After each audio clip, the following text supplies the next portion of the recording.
कैसे हैं आप सभी? पढ़ाई कैसी चल रही है? पढ़ाई नहीं चल रही है?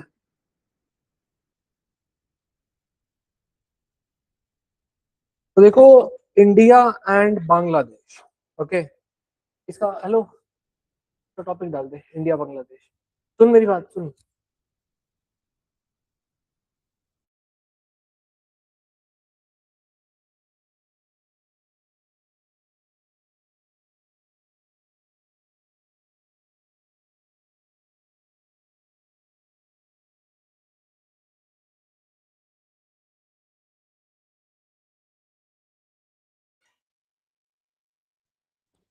हाँ, तो देखो, इंडिया और बांग्लादेश के जो रिलेशंस है ना, आपको पता है कि Bangladesh is a very new state. तुम इतने दिनों से क्यों नहीं आ रही हो?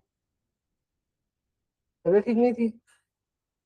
India and Bangladesh relations also started after the independence of Bangladesh, right? So it got liberation. पहले तो जो है, it was under Britishers, then it was under Pakistan. Okay, ultimately it went free. ठीक है, वो फ्री हुआ, but कब free हुआ? ये फ्री हुआ 71 में। ठीक है, तो 71 में इसके जो इंडिपेंडेंस के पीछे की लड़ाई थी, that fight was actually fought by Mujibur Rahman under the ambit of the political party that was Awami League. ठीक है, अब रीजन क्या था? एक छोटा सा comprehensively let me tell you the reason behind the war of independence for Bangladesh. The reason was कि actually there was two places है ना पाकिस्तान में, एक तो पंजाब वाला। तो there were two places that got bifurcated for the creation of Pakistan from India. That was, one was in the western side, that was the Punjab, and one was in the eastern side, that was Bengal. Okay, so the principle on the basis of which India and Pakistan were divided is often called as the principle of religious majoritarianism. Okay, so at whichsoever place there was majority Muslims were living, so that area will go to Pakistan. Okay, by which one became West Pakistan, another became East Pakistan. What happened? The Western Pakistan, the West Pakistan was having much dominance over the East Pakistan, and there were so many resentment that was actually coming from East Pakistan. Okay, so they were saying that the superior culture is the Punjabi culture. Okay, and the people living in the East Pakistan were basically the Bengali Muslims. Okay, so they were saying that they are Bengali. Okay, and they were not given the equal citizenship criteria. Okay, even Mujibur Rahman won in that portion, that part of the Eastern Pakistan, but was denied the opportunity to form the government. Okay, in East Pakistan, so that became the point. And even the army or the state forces of West Pakistan started dominating over East Pakistan and started committing several atrocities. Due to which, ultimately, what happened? There came a very big immigration crisis in India. Almost 10 lakh immigrants, they all from the East Pakistan, after facing the atrocities being committed by the state forces of Pakistan, they started moving towards India. And the border, several states in India shares border with Bangladesh. Okay, like Tripura, Bengal. Okay, so there like happened a very big scale immigration crisis, which posed an existential threat to the people of Northeast India. Okay, and even East India. Why? Because now their culture was under threat. A time also came in several parts of Assam where the Assamese were raising the concern that the the original inhabitants of Assamese are in minority and the Bengalis who are coming from Bangladesh are in majority from East Pakistan, not Bangladesh. So this became a very big issue. So now ultimately we had to wage a war against Pakistan, and we supported Mujibur Rahman under Awami League. So we supported them for the creation of a separate state of Bangladesh. Okay, ultimately we fought a war with Pakistan in 1971, which ultimately led to the creation of Bangladesh. Okay, cutting down Pakistan into two parts. That is, one is now Pakistan and another one is Bangladesh. Okay, so Bangladesh based on the Bengali identity. Okay, the Indian border is also like it's a very long border that we share with Bangladesh. So there are phases. Okay, there are phases in the relation between India and Bangladesh. So there are several issues. So first thing is the shared history and culture. Okay. Sometime when you will see the people of both the countries, sometime the time can come when you will not be able to even differentiate clearly between the culture, the food habits, or the wearing habits. Even if you will see there in Bangladesh, the women there used to wear, because there is Bengali culture, and the Bengali culture of wearing sari, wearing that bindi. Okay, that culture is there in Bangladesh also, because we share a very good cultural bond. Okay, cultural identity with Bangladesh. So even the linguistic attachment is also there. Okay, here Bengali, and there also it's Bengali only. Okay, so now even after 1971, after the creation of Bangladesh, we even signed a treaty with Bangladesh that is called as the 1972 Treaty of Friendship and Cooperation. Okay, so this was the initial phase of the friendship, and even the time between 1971 to 1975 in the history of India Bangladesh relation is often called as honeymoon period. Okay, because it was exactly like a honeymoon period. It was a brilliant and excellent period. Okay, it was a very good relation, like the time of a very good relation between India and Bangladesh. Honeymoon period. We often describe that as a honeymoon period. Okay, so second, like there are some choke points also, because there are ultimately the Bangladesh is a lower riparian state. Okay, the rivers originates from India, and they then go after originating from India, then they go to Bangladesh. Okay, so they always have a concern with regards to the flow of the water. Pakistan puts Bangladesh puts an allegation on India that India in during the time of summer is releasing less water to Bangladesh. Okay, and keeping more water for its own consumption during time of summer. And when rainy season comes, we flow the much like the major portion of the water, let them flow. That causes flood in Bangladesh. These are several choke points in relation between India and Bangladesh. Next is deeper economic integration. So nowadays Bangladesh is like emerging as a good manufacturing hub. Okay, even the Levi's jeans and every other products, these are being manufactured there in Bangladesh. Our land boundary was drawn in such a way that during the time of independence, what happened, we like there were so several jute industries. Okay, jute producing industries in Bengal. Okay, but the country was divided in such a way that the major like production unit that went to Bangladesh, that went to East Pakistan, but ultimately the place where jute is grown remained with India.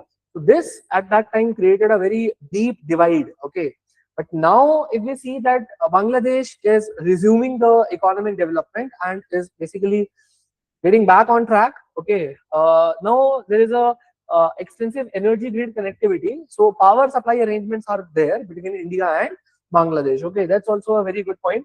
Now the political pivot in 2024, what happened? The Sheikh Hasina's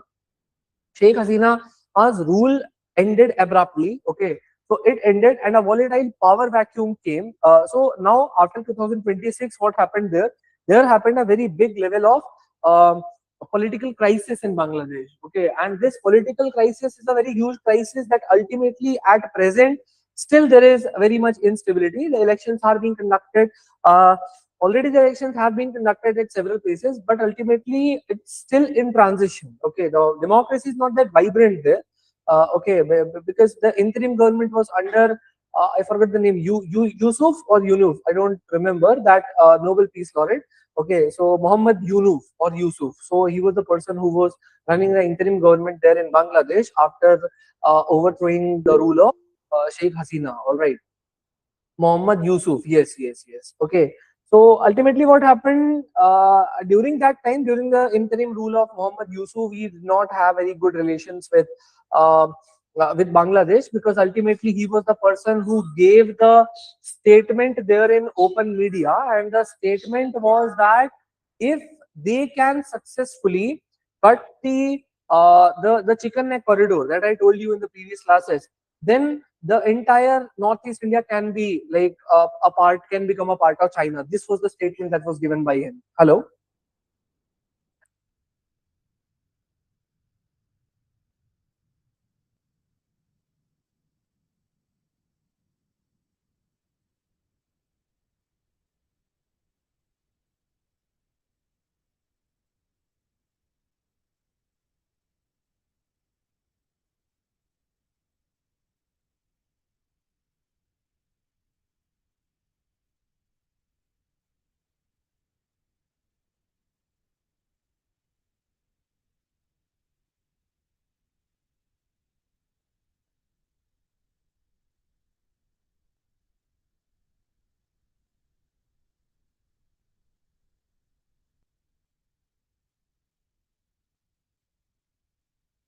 gave that statement that if we can successfully cut the chicken neck corridor, then Northeast India can become the extension of China. So this was a appeasement politics on part of Muhammad Yusuf for China, but ultimately it hampered our relations. Okay, so that regime was ultimately against India. Okay, that wasn't in favor of India. All right. So let's write something. Let's write the historical background of the relations between India and Bangladesh. ऐसे India Bangladesh relations लिख करके उसमें लिखो historical background.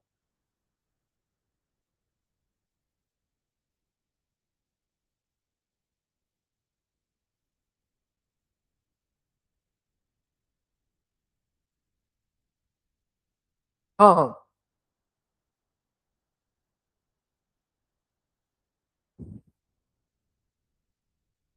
What a subheading: cultural and historical linkage. Cultural and historical linkage. Cultural and historical linkage. Okay.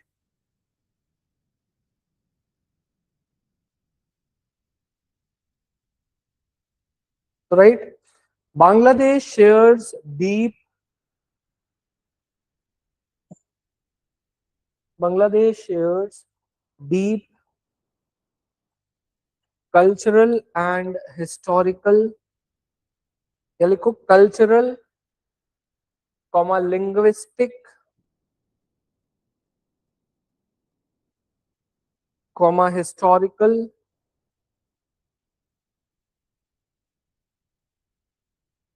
and ethnic ties with India.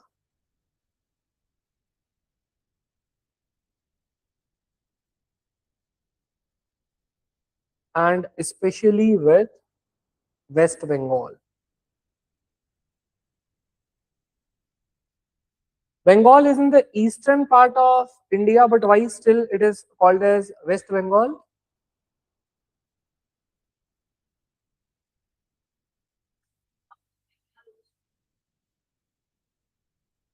Yes, because during the time of partition, this was like, for example, this was Bangladesh, this was also Bengal, and here the Bengal, Indian part of Bengal. When division happened, this became the eastern part of Bengal, and this became the western part of Bengal. That means it's the western part of entire Bengal. Okay, Paschim Bengal. So, right. Also, right, the Bengali language acts as a strong connecting link between Bengali language acts as a strong connecting link between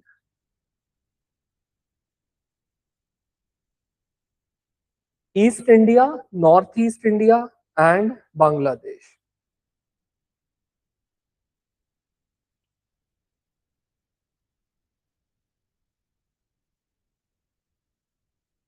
East India, comma Northeast India, and Bangladesh.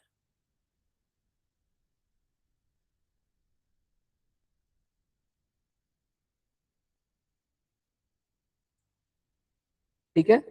So it became a connecting point. है ना? So this Bengali language is a factor that links. See, when you go to Europe, for example, if you go to Europe or if you go to America, there you can say that language is a uniting factor. Like, for example, in the entire America, English is spoken.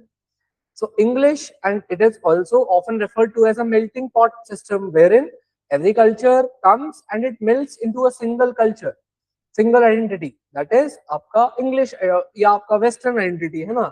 तो उसको तो हम बोलेंगे religion is a major linking factor. वहां सबका एक ही religion है, Christianity. वहां सबका जो है मेजोरिटी से भी ज्यादा, मतलब बहुत मेजोरिटी का जो है वो लैंग्वेज है सेम. इंडिया में क्या है ऐसा?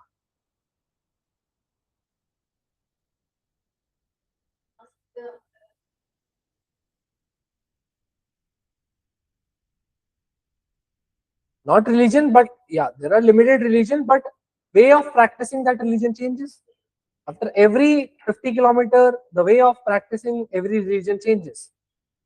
What's the uniting factor here in India? Any single thing that is uniting India? Constitution. हाँ, you might be from any part of the country. I might, yes, very good Choubey जी, आज आपने एकदम खुश कर दिया हमको। ठीक है, आपने बहुत एकदम लाइक बहुत बढ़िया लगा हमें आपसे ये आंसर सुन के। Very good. It's the constitution. ठीक है, तो अभी देखो। हाँ, ये प्रियांशु का जो है हमारे इसका इमोजी बंद कैसे होता है? कोई ऑप्शन होता है क्या इमोजी ना भेज पाए बंद करने का? तो ये तो मेरे से इमोजी चला गया। हंस रहा है अब है। दोबारा तो गलती से मेरे से ही जो है पता नहीं कौन सा अजीब अजीब सा इमोजी चला गया। चलो छोड़ो, देखो लिखो अब। तो इसमें राइट, देखो ऐसे रिलेशंस ना कुछ फेजेस में है। There are certain phases to relations, okay. तो पहला जो फेज था एक्चुअली इट वाज इन 1905। तो 1905 में एक्चुअली हुआ क्या था, तो ये डिवाइड एंड रूल पॉलिसी का पहला स्ट्रोक था। ठीक है। अच्छा, पहला ना भी हो तो पहला मेजर स्ट्रोक था ब्रिटिशर्स का। इस समय actually they proposed division of Bengal. Ultimately whatsoever like majority जो फ्रीडम फाइटर्स थे या फिर जो नेशनलिस्ट मूवमेंट था that was actually coming from Bengal only. Okay, तो बंगाल से ही आ रहा था, तो इसीलिए they wanted to cut the Bengali identity. वो बंगाल में ही बंगाली को माइनॉरिटी बनाना चाहते थे। कैसे? पूरा बंगाल, अब पूरे बंगाल में हिंदू है मुस्लिम है सब बराबर है, ठीक है, कोई माइनॉरिटी मेजोरिटी कुछ नहीं। हिंदू जो है वो ज्यादा ही है बट कोई ऐसी दिक्कत नहीं है, ठीक है। अब उन्होंने ऐसे कट किया, ऐसे पार्टीशन अनाउंस किया बंगाल का कि इससे क्या हुआ, जो एक बंगाल था, ठीक है, जो अभी फिलहाल बांग्लादेश और बंगाल था, वो बंगाल में क्या हो गया, उस बंगाल में तो हो गए कौन से रिलीजन के ज्यादा लोग हो गए, मुस्लिम रिलीजन के ज्यादा लोग हो गए। तो वहां के जो बंगाली, वहां के जो मुस्लिम थे वो क्या हो गए, माइनॉरिटी हो गए। और दूसरा जो पार्ट बचा वहां पर जो है हिंदू मेजोरिटी में कर दिए, तो वहां जो मुस्लिम रहते थे वो माइनॉरिटी में आ गए। तो अपने ही स्टेट में रहते रहते जो है वो एक रिलीजन को माइनॉरिटी में कन्वर्ट करने की एक टेक्निक थी। तो ये तो था पहला फेज, ठीक है। उसके बाद अल्टीमेटली क्या हुआ, एक एक बेसिकली आंदोलन स्टार्ट हुआ, ठीक है, स्वदेशी आंदोलन वगैरह स्टार्ट हुआ। तो फाइनली ये जो पार्टीशन था बंगाल का ये एन्यूल हुआ 1911 में, ठीक है।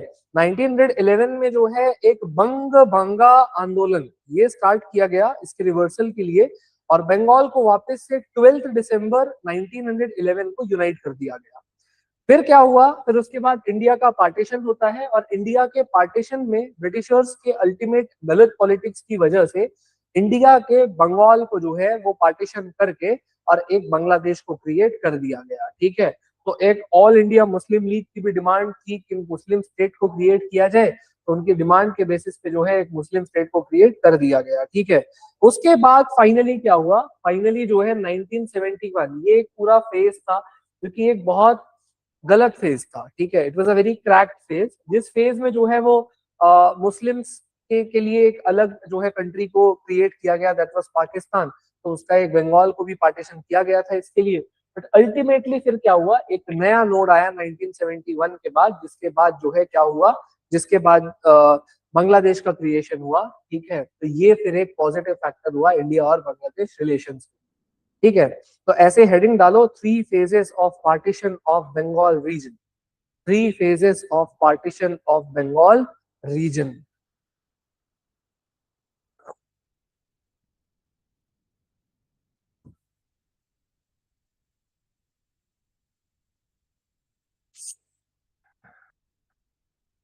तो फर्स्ट फेज क्या था?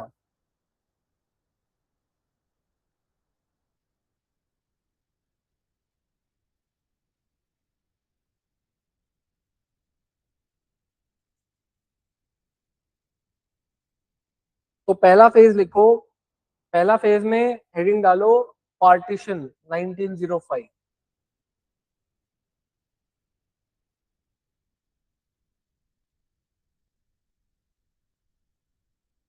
इसमें लिखो, this partition of Bengal was done by Britishers under their divide and rule policy,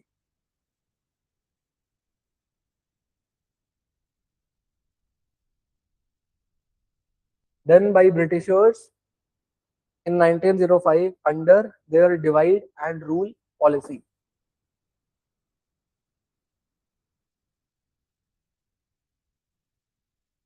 Under their divide and rule policy,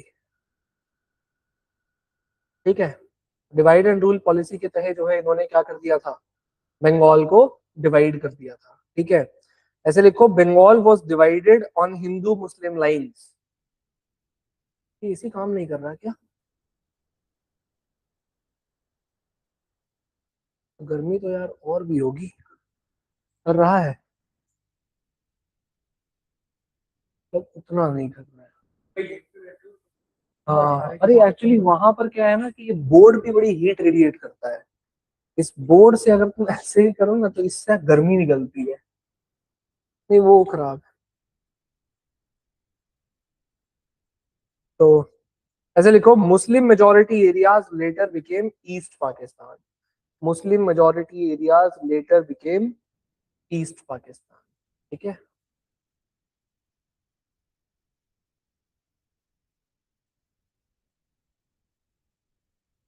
letter became east Pakistan,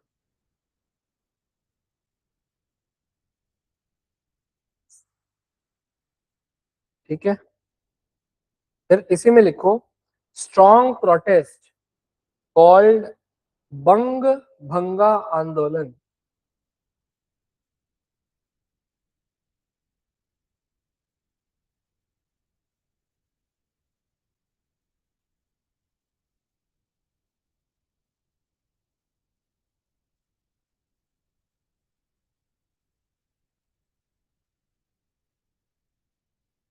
बंग भंगा आंदोलन, ठीक है। led to the reversal of this division, led to the reversal of this division, and Bengal later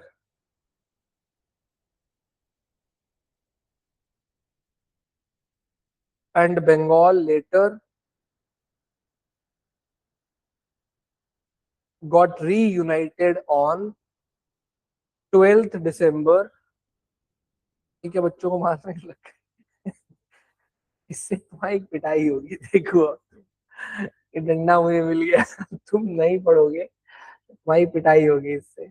letter late to, specially तुम्हारी, आती नहीं हो class में, बहाने बनाते हो। क्या लिखा लास्ट? 1911, ठीक है। इसमें लिखो next point, how ever communal division seeds were already planted. How ever communal division seeds were already planted. अब देखो, एक क्रोनोलॉजी अगर तुम मॉडर्न हिस्ट्री जब पढ़ोगे तो समझना इस क्रोनोलॉजी को। जैसे ही 1905 में ये डिवीजन को अनाउंस किया गया ना, 1906 से स्टार्ट हो गई पाकिस्तान की डिमांड। मतलब ये बहुत सक्सेसफुल रहे ब्रिटिशर्स इस चीज में, ब्रिटिशर्स इस चीज में इतने सक्सेसफुल रहे। देखो, यूनिटी की तो इंडिया में इतनी दिक्कत थी कि अगर यूनिटी रही होती इंडिया में तो ना ही ब्रिटिशर्स या उससे पहले ना ही मुगल्स आए हो। चलो, मुगल्स और ब्रिटिशर्स में ये फर्क था कि Mughals came in India and became Indian, ठीक है। But Britishers came and took everything away from India, ठीक है। भाई, मुगल्स का ये था, वो आए, हाँ कुछ जो आए लेके जो गए, उसके अलावा जैसे सोमनाथ मंदिर पे सब आए आक्रमक, है ना, उन्होंने लूटपाट की, लेके चले गए, ठीक है। तो लेकिन उनके अलावा अगर हम देखें तो उनके अलावा इंडिया में ब्रिटिशर्स जो थे वो भी इसलिए रूल कर पाए क्योंकि यूनिटी नहीं थी। और अल्टीमेटली ये डिवीजन हुआ और पाकिस्तान भी बना, इसके पीछे भी यही कारण था कि यूनिटी नहीं, ठीक है। तो अभी ऐसे लिखो, फिर नेक्स्ट पेज लिखो, partition of India in 1947। Partition, हाँ, ये सब तो बाद में बना है। क्या? नहीं नहीं नहीं, 1912 में नहीं, बाद में, बहुत बाद। नहीं नहीं, तुम्हें किसने कहा ये? इंडिपेंडेंस के तो पहले ही हुआ था, लेकिन इस समय नहीं। इस समय 11 में तो एन्यूलमेंट हुआ इसका। ठीक है, लिखो भी नेक्स्ट। तो पार्टीशन ऑफ इंडिया 1947, इसमें right, all India Muslim league demanded a separate Muslim state. All India Muslim league demanded a separate Muslim state. Demanded a separate Muslim state.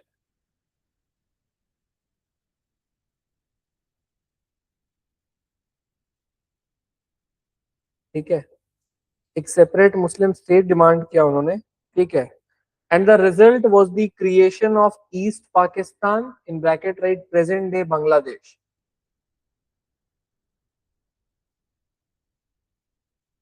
accompanied by large scale riots in Kolkata and Noakhali.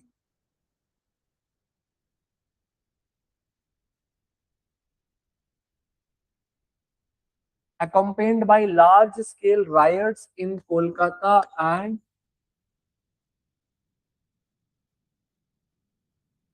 Noakhali.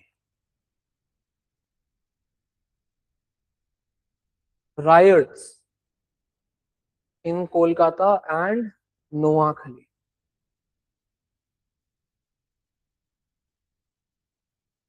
ठीक है, बहुत large scale rights होने लगे थे। ठीक है, this was accompanied by large scale riots. अभी फिर अगला लिखो, क्रिएशन ऑफ बांग्लादेश इन 1971।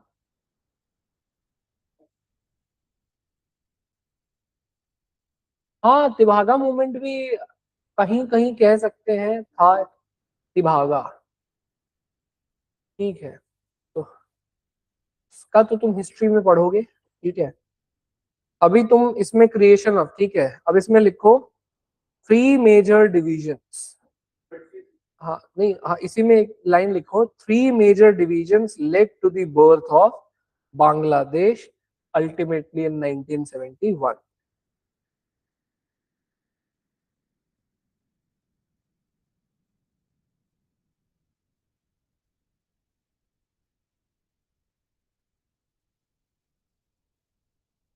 तो देखो अभी क्या था, अच्छा ये तो नेक्स्ट है। हाँ, पहले फेज वन देखो। तो इंडिया के साथ जो रिलेशन था, तो इस समय नहीं, स्लाइड्स में नहीं दिया है। देखो समझो, जो इंडिया के साथ रिलेशन रहा वो कैसा रहा, ये मैंने आपको पहले इससे पिछली स्लाइड में आपको दिखाया कि शुरुआती तौर पर तो जो है जब 1971 का फेज जब आया, उसके बाद जब बांग्लादेश का क्रिएशन हुआ, तो after that the period is often referred to as honeymoon period. Honeymoon period क्यों? क्योंकि इस समय कोऑपरेटिव था, बहुत फ्रेंडली रिलेशंस थे, and even one treaty was also signed that is called as the 1972 Treaty of Friendship and Cooperation। ठीक है, तो ये इंडिया के और बांग्लादेश के जो मॉडर्न डे के जो रिलेशंस है ना, इसका फाउंडेशन बना। ठीक है, अल्टीमेटली अगर हम बात करें तो कुछ इमर्जिंग इश्यूज भी सामने आए उसके बाद, जैसे फड़क्का बैरेज का इशू था। फड़क्का बैरेज जो है वो इंडिया ने गंगा रिवर पर 1975 में बिल्ड किया था। गंगा रिवर पर इसको बिल्ड करने का पर्पस ये था कि जो इसमें एक बैरेज लगाया जाए जिससे थोड़ा पानी रुके पीछे, और पानी रुकेगा तो कलकत्ता में हुगली रिवर जो है वहां पर हमें बनाना था कलकत्ता पोर्ट। तो जिसके लिए, क्योंकि अगर लगातार पानी बहता जाएगा तो तुम पोर्ट नहीं डेवलप कर पाओगे, हमने पीछे फड़क्का में एक बैरेज बनाया। बैरेज से थोड़ा पानी का बहाव रुका, कलकत्ता तक पानी जो है वो कम आया, जिससे कि हमने अल्टीमेटली क्या किया, कलकत्ता में सिल्ट, जो रिवर में सिल्ट होते हैं ना छोटे छोटे, तो जो सिल्ट ऊपर से आते हैं हिमालयन रिवर्स में मोस्टली ये पाए जाते हैं, इसमें जो रिवर्स के जो सिल्ट होते हैं, तो वो सिल्ट बहुत डिपॉजिटेड थे, तो डीसिल्टिंग का काम करना था। डीसिल्टिंग के काम के लिए we had to stop some water above, ठीक है, in the upper riparian region, तो जहां से पानी बराज बनाया जिसको बोलते हैं फड़क्का बैरेज। फड़क्का बैरेज यहाँ एक बहुत बड़ा इशू बन गया। इशू ये बन गया कि फिर अल्टीमेटली उन्होंने कहा कि भाई जो बांग्लादेश था, तो बांग्लादेश ने कहा कि गंगा एक इंटरनेशनल रिवर है। उनका कहना यह था कि गंगा एक इंटरनेशनल रिवर है, तो इसीलिए जो है उसको ज्वाइंटली रेगुलेट किया जाए, क्योंकि वो खाली एक स्टेट में नहीं फ्लो करती। हमारा कहना ये था कि भाई हमें नहीं, हमें हम तो रेगुलेट कर सकते हैं इसको। तो उन्होंने कहा कि नहीं, एक जॉइंट जो है आपको जॉइंट कोऑपरेशन बनाना पड़ेगा, क्योंकि आप ड्राई सीजन में जो है हमें पानी नहीं दे रहे हो, ड्राई सीजन में अपना पानी रोक ले रहे हो। हमारा आर्ग्यूमेंट ये था कि हम पानी रोक इसलिए नहीं रहे हैं कि हमें ड्राई सीजन में चाहिए पानी, हम पानी रोक इसलिए रहे हैं, डैम नहीं है, ये बराज है। बराज से जो है कुछ टाइम के लिए स्लो किया जाता है पानी का फ्लो, ठीक है, या डाइवर्ट किया जाता है। हमने कहा कि हम इसको रोक नहीं रहे हैं, हम इसको थोड़ा स्टॉप कर रहे हैं ताकि हम कलकत्ता पोर्ट के डेवलपमेंट के लिए डीसिल्टिंग कर सके। लेकिन उनका नहीं माने, तो अल्टीमेटली 1972 में जो है एक जॉइंट रिवर कमीशन को बनाया गया। पहला तो ये इशू रहा। अब देखो क्या था कि जब पार्टीशन हुआ था, तो पार्टीशन के टाइम पर देयर वाज सम की मतलब issue with regards to war spoils distribution. मतलब जो वॉर चली जिसमें पाकिस्तान की हार हुई, उसके बाद जो पैसा कौड़ी था, ठीक है, कि भाई इतना नुकसान हुआ, इंडिया का भी इतना एक्सपेंस हुआ, इसमें इंडिया को इतना इसमें से पैसा मिलना चाहिए, जो भी कुछ है वॉर स्पॉइल से रिलेटेड, उसके लिए भी डिस्प्यूट रह गया हमेशा के लिए। ठीक है, बांग्लादेश को अनफेयर लगा, ठीक है, वॉर स्पॉइल डिस्ट्रीब्यूशन। और बांग्लादेश को लगा कि अल्टीमेटली जो है ये जो वॉर स्पॉइल था वो सही से डिस्ट्रीब्यूट नहीं हुआ। फिर क्या हुआ कि जो मुजीबुर रहमान थे, शेख मुजीबुर रहमान ने एक्चुअली क्या किया ना, कि बांग्लादेश में 71 में अवामी लीग के थ्रू अपनी गवर्नमेंट को स्टैब्लिश करके, बांग्लादेश को सेपरेट करके और अवामी लीग के तहे बाकी पॉलिटिकल पार्टीज को बैन कर दिया। उन्होंने काइंड ऑफ हम कह सकते हैं कि एक ऑथोरिटेरियन टाइप रूल स्टार्ट करवा दिया। ठीक है, जिसमें वो क्या कर रहे थे, वो अल्टीमेटली जो है वो बाकी पॉलिटिकल पार्टीज पर बैन करके, मीडिया को अपने हाथ में रख के, और जो है उन्होंने थोड़ा ऑपरेशन स्टार्ट करवा दिया, जिसकी वजह से 1975 में शेख मुजीबुर रहमान को असैसिनेट कर दिया गया। मुजीबुर रहमान को जिस दिन असैसिनेट किया, उस दिन के बाद से ये हनीमून पीरियड खत्म हो गया, क्योंकि अल्टीमेटली जो फाउंडेशन था अब वो टूट गया। अल्टीमेटली फाउंडेशन, यहाँ इंदिरा गांधी तो अभी भी थी, लेकिन वहां जो मुजीबुर रहमान को असैसिनेट किया गया, तो जो इंसान रिस्पॉन्सिबल थे इंडिया के साथ मिलके और बांग्लादेश को इंडिपेंडेंट करा के, और हमारे हनीमून पीरियड के पीछे के जो लिए रिस्पॉन्सिबल जो थे, तो उस हनीमून पीरियड के मेन फाउंडेशन के असैसिनेशन के बाद से हमारे रिलेशंस फिर खराब होते चले, फिर वो रिलेशंस अच्छे नहीं रह पाए। अरे ये बात समझ में? तो ये कुछ रीजंस बचे, ठीक है, हमारे रहे कि मतलब जिस वजह से जो है वो एक हनीमून पीरियड जो है वो कोलैप्स कर गया। ठीक है, तो ऐसे लिख लो, इसमें देखो early India Bangladesh relations, bracket में हेडिंग डाल देना 1971 टू 1975।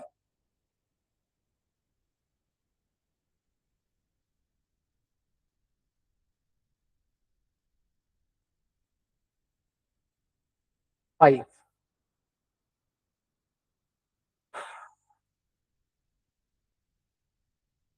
ठीक है, इसमें लिखो कि this phase is often considered as the golden phase or so called honeymoon phase.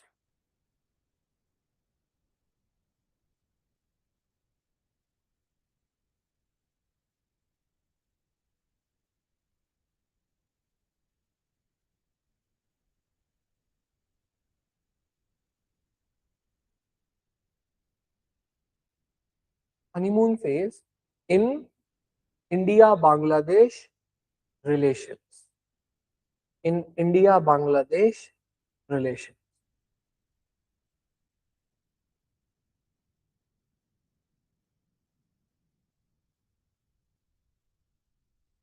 ठीक है, इसको क्या कहा जाता है, हनीमून फेज या गोल्डन फेज, राइट। इसमें लिखो कि during this time there were friendly and cooperative relations between both the countries.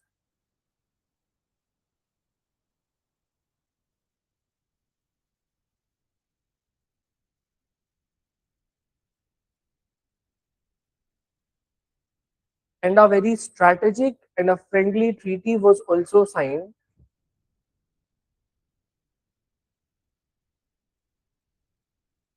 in 1972,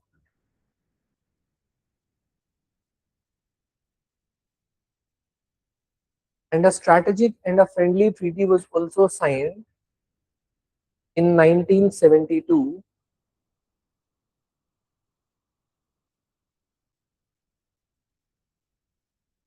called as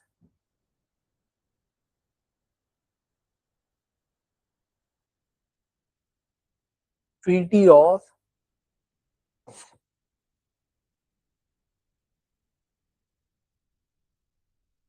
Friendship and Cooperation,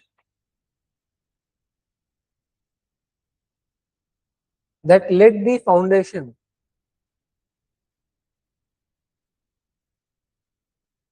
that laid the foundation for the modern relations between India and Bangladesh. Modern relations between India and Bangladesh.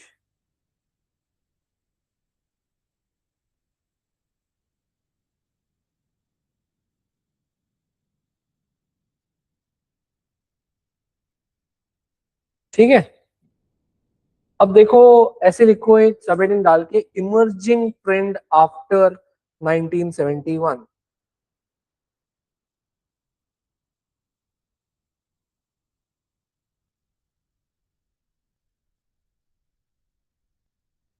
Emerging trend after 1971.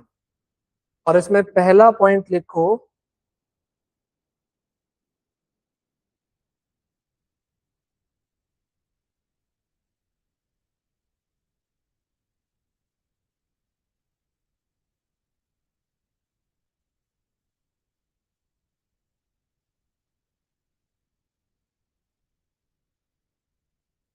Farakka barrage dispute. Farakka barrage dispute.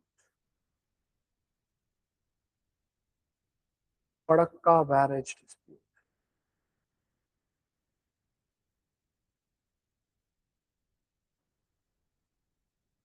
Farakka barrage dispute. इसमें लिखो Farakka barrage was built by India on river Ganga. Farakka barrage was built by India on river Ganga that got completed in 1975. That got completed in 1975. ठीक है, full stop. The purpose behind building this barrage was to the purpose behind building this barrage was to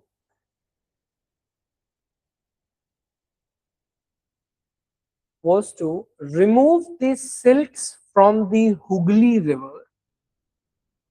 Was to remove the silt. Remove the silts from Hooghly River to maintain the Kolkata port. To maintain the Kolkata port.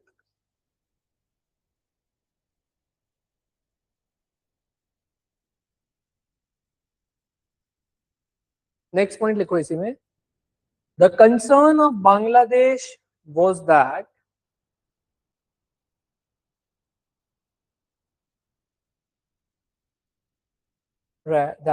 river Ganga should be considered as an international river.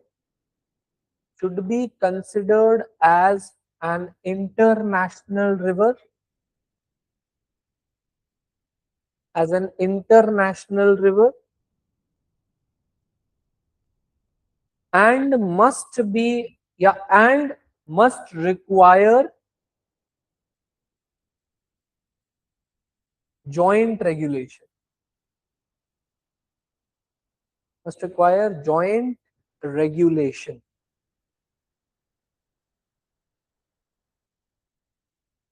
full stop. There were certain disputes with regards to there were certain disputes with regards to the flow of river and water sharing arrangements regarding the flow of river and water sharing arrangements during the dry season. Water sharing arrangements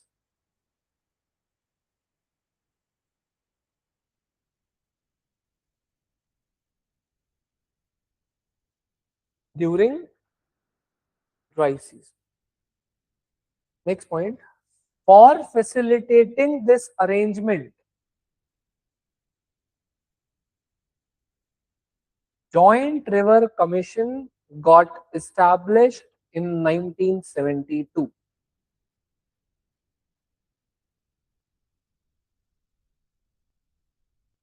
River Commission was established in 1972.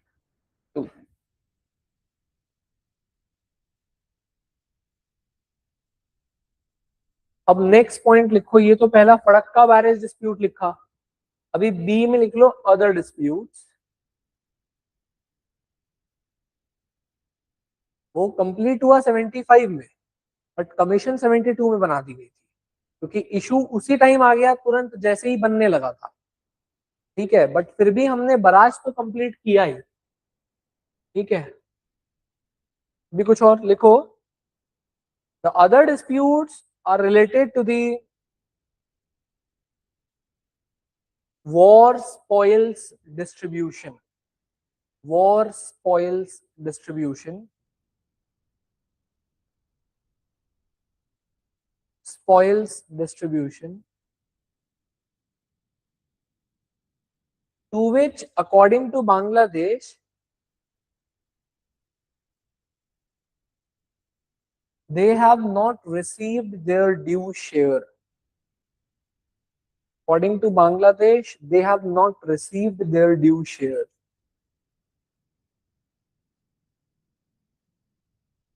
ठीक है,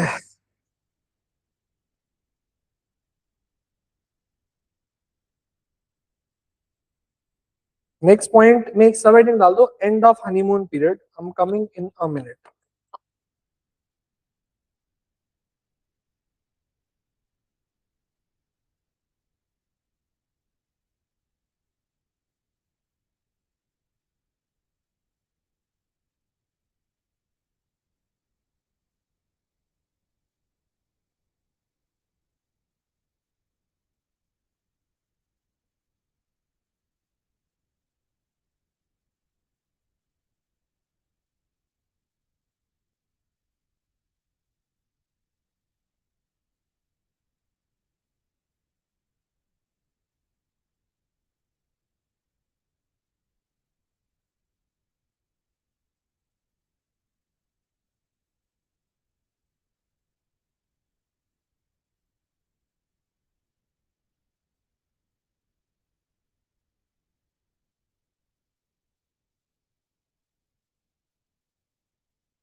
तुम्हारा लेंगे?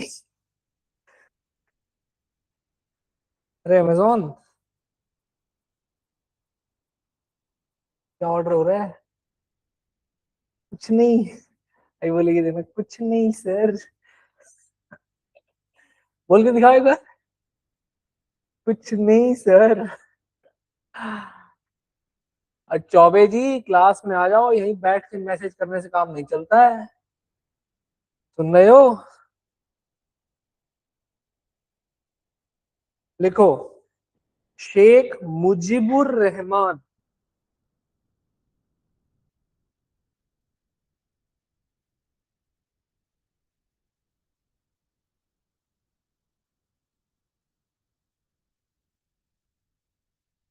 Rahman was assassinated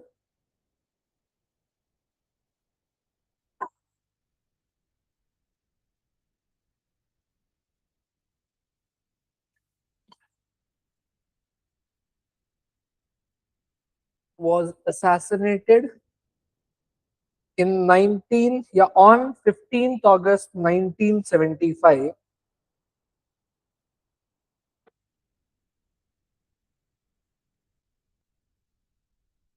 that marked an end of the friendly phase between India and Bangladesh. अच्छा, home town में है चौबे जी। Home town से जल्दी आओ, होम टाउन पे पढ़ाई नहीं होती है। जल्दी घर पे आओ और पढ़ाई शुरू करो। Between India and Bangladesh.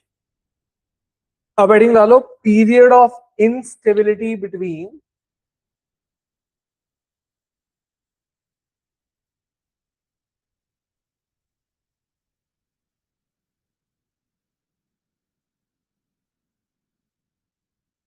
तो देखो 1975 तक तो था जबरदस्त फ्रेंडली फेज, 5 साल तो बढ़िया एकदम ऐसे रिलेशंस रहे कि बस पूछो ना, आना जाना खूब बढ़िया था। बट अब यहाँ पर हो गई गड़बड़, और यहां से लेके जब तक कोल्ड वॉर खत्म नहीं हुई तब तक जो है इंस्टेबिलिटी चली। देखो ऐसे, अब ये जो जियाउर रहमान का राइज था ना, that was not good for India. तो लिखो, in Bangladesh there happened a coup and several counter coups.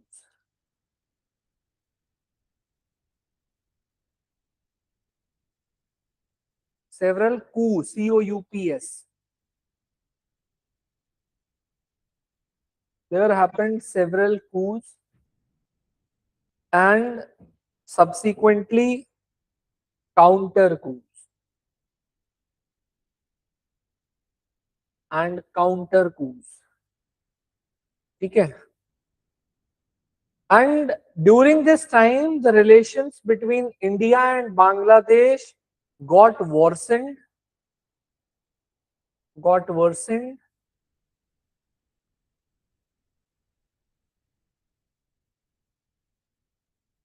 especially after the rise of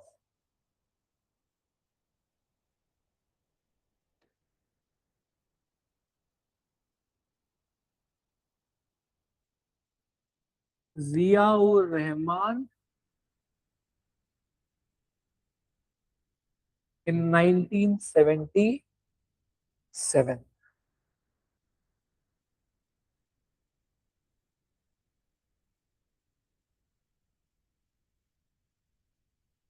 full stop डाल के लिखो, जिया even raised the Farakka issue in United Nations General Assembly. In United Nations General Assembly. ठीक है? Even UNGA में भी जो है इस इशू को इन्होंने रेज किया था। ठीक है? और ऐसे लिख लो, but India always preferred bilateral resolution to this issue. हमें हमेशा ये लगा कि बाइलैटरल रिलेशंस जो है, bilateral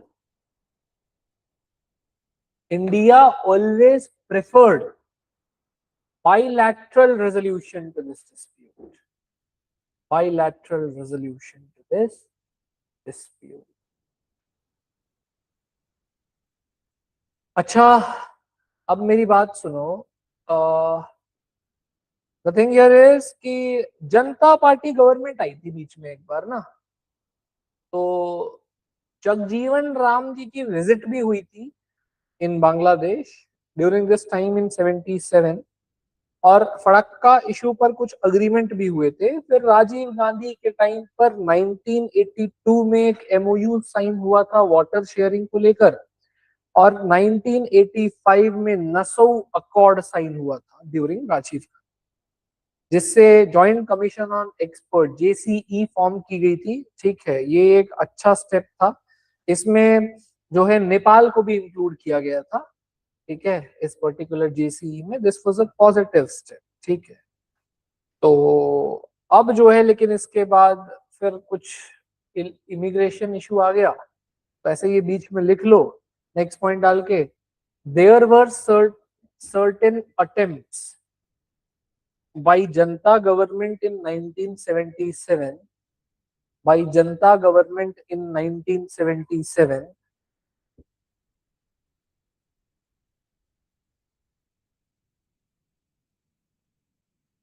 for the resolution of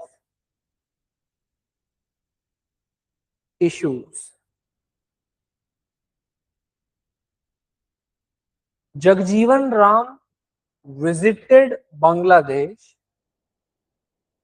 and signed agreements. ठीक है, जीवन राम गए भी थे. एक और पॉइंट लिख लो. During Rajiv Gandhi era there were some improvements in the relations.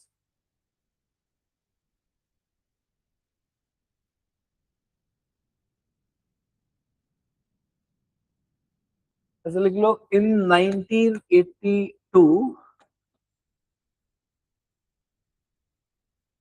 हाँ, improvements in relations were there during Rajiv Gandhi era. In 1982,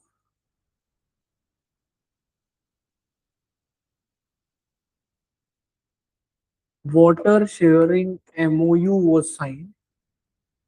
Water sharing MOU was signed.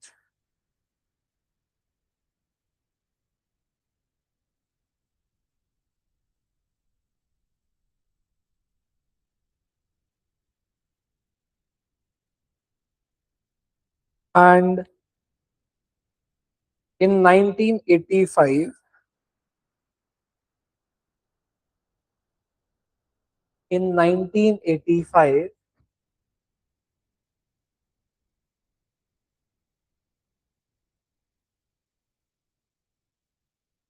Nassau Accord was also signed.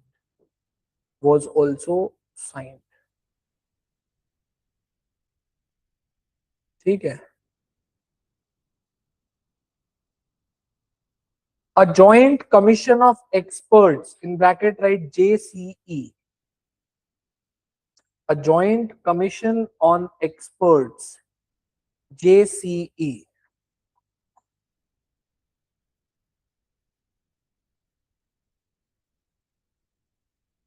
was created, and even Nepal was also included in water sharing discussions.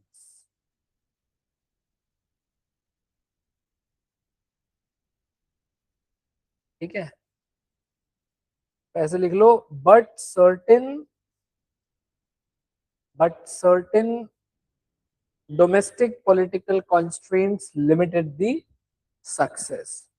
Domestic political constraints limited the success. Domestic political constraints limited the success. पापा ठीक है तुम्हारे भी? Recovery?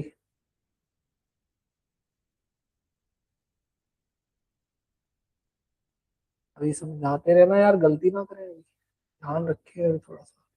Recovery period के time पर जो है दिक्कत हो गई ना तो दिक्कत हो जाती है।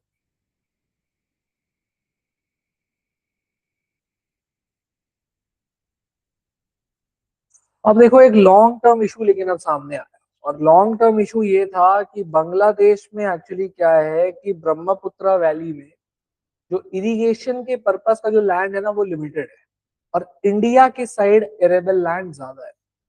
तो लोग क्या करने लगे, इलीगल तरीके से जो है वो इंडिया में आने लग गए। ठीक है, तो देखोगे बॉर्डर्स खुले हुए हैं, बॉर्डर्स परमिएबल है।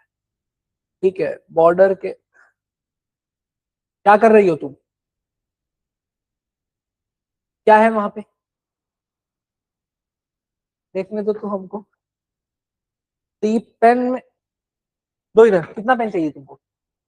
बच्चों की तरह जो है कभी पेन चलाती है कभी पेंटिंग करती हैं। छोटे बच्चे हो तुम? हाँ वही, तुमको पता है ना, तुम्हारा ध्यान कहीं और चला गया था, मैं भी तो इसीलिए आया, तुम्हारा ध्यान कहीं और चला गया था। कहाँ चल के गया था? हाँ, कहीं चलाओ मत, ध्यान को रखो यहीं। तो फिर जो है, अब वहां क्या हुआ, फिर 1990 के बाद का देखेंगे, उससे पहले लिख लो एक लॉन्ग टर्म इशू, की long term issue.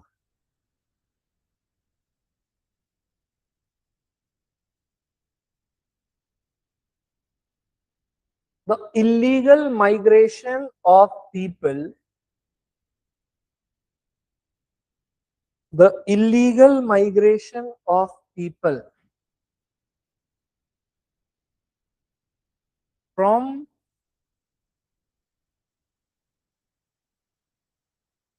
from Bangladesh to India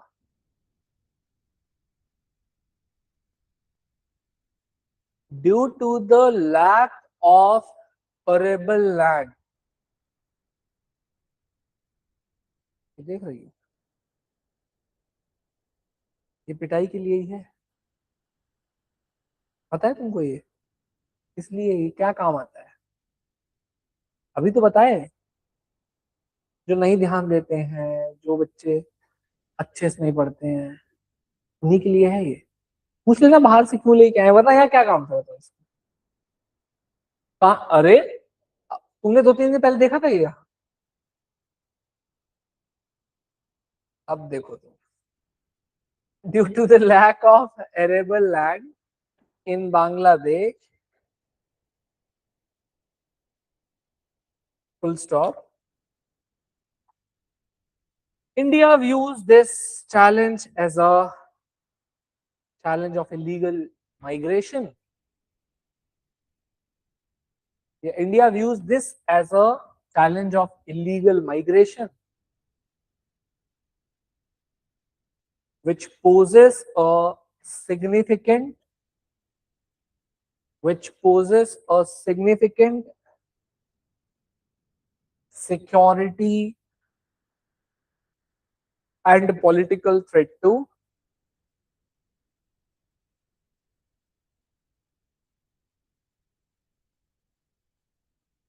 India. Security and political threat to India। ठीक है, क्लियर, पक्का? चलो अब आ जाओ, हेडिंग डालो, post cold war phase in bracket right after 1991। Post cold war phase after 1991। अब general इरशाद की डिक्टेटरशिप हो गई यहाँ खत्म, और 1991 में बहुत दिनों बाद जो जनरल इरशाद थे, इनकी डिक्टेटरशिप हो गई खत्म। और अल्टीमेटली क्या हुआ, अल्टीमेटली इलेक्शंस हुए 1991 में, इस समय दो मेजर पॉलिटिकल पार्टीज थी, एक थी आपकी अवामी लीग और एक थी बांग्लादेश नेशनलिस्ट पार्टी बीएनपी। अवामी लीग को जो है वो शेख मुजीबुर रहमान वाली पार्टी थी, जिसमें अब शेख हसीना थी, ठीक है। और इसके आइडियल्स थे बंगाली लैंग्वेज को प्राइमेसी देना और फॉरेन पॉलिसी इनकी प्रो इंडिया थी, ठीक है। तो प्रो इंडिया, और हिस्टोरिकली इन्होंने जो है इन्हीं के टाइम पर क्या हुआ, 1996 में गंगा वाटर ट्रीटी साइन हुई थी, जो कि बहुत लॉन्ग पेंडिंग ट्रीटी थी, ठीक है। इनके कंटेंडर थे खालिदा जिया या तारिक रहमान, ठीक है। खालिदा जिया डकैत, रहमान डकैत, देखी तुमने? हाँ, रहमान डकैत, नहीं वो नहीं, खालिदा जिया और तारिक रहमान, ठीक है। इनका था बंगाली नेशनलिज्म और रिलीजियस आइडेंटिटी पॉलिटिक्स थी इनकी। इनके ये थोड़ा इंडिया के लिए स्केप्टिकल और प्रो पाकिस्तान एंड चाइना। सोचो मतलब यार, लोग कैसे प्रो पाकिस्तान तुम हो सकते हो यार? तुमको यार कम से कम जो है 20-25 साल तुम्हारा वो हाल किया हुआ था पाकिस्तान में कि तुम सपने में भी नहीं सोच सकते थे, चीख चीख के चिल्ला चिल्ला के आते थे तुम इंडिया में भाग भाग के, ठीक है। Now this party is becoming pro Pakistan, ठीक है। तो जिसकी वजह से इवन 1991 में यही वो पार्टी थी जिसकी वजह से एंटी इंडिया फड़क्का मार्च इन्होंने स्टार्ट की थी, ठीक है। और जैसे अगर मैप अगर हम देखें तो ये है हमारा नॉर्थ ईस्ट, बीच में पड़ता है बांग्लादेश और इधर है इंडिया। तो यहाँ से हमें बहुत इजी पड़ेगा नॉर्थ ईस्ट मूव करना, है ना। तो इन्होंने हमें डिनाई कर दिया था कि no access from north east, ठीक है। तो this was a major problem during this time. इसको लिखेंगे हम नेक्स्ट क्लास में, ठीक है। करते हैं फिर इसको नेक्स्ट क्लास में, ऑलराइट। 2-2.5 घंटे लगेंगे इसे खत्म करने में, ठीक है। We will end this, okay? Any problem here? Here? चलो, let's meet in the next. हाँ जी, yes, बोलो। मेल आईडी नहीं भेजेंगे, तुम क्लास में दिखाई नहीं दी। अरे चौबे हंस रही है, देखो आकांक्षा तुम्हारे ऊपर एक चौबे की हंस रही है। Hello sir. हेलो, देखो अभी देखा तुमने ना, बताओ ऐसे कोई करता है क्या? नहीं, गलत बात है।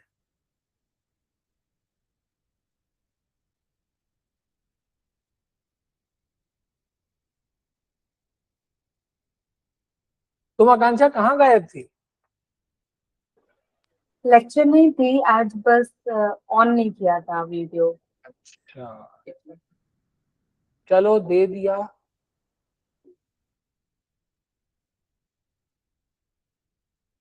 अच्छा, इसलिए जस्टिफाई कर रही है। चलोगी मैंने ना, ठीक है, मिलते हैं फिर कल, ओके। Thank you sir.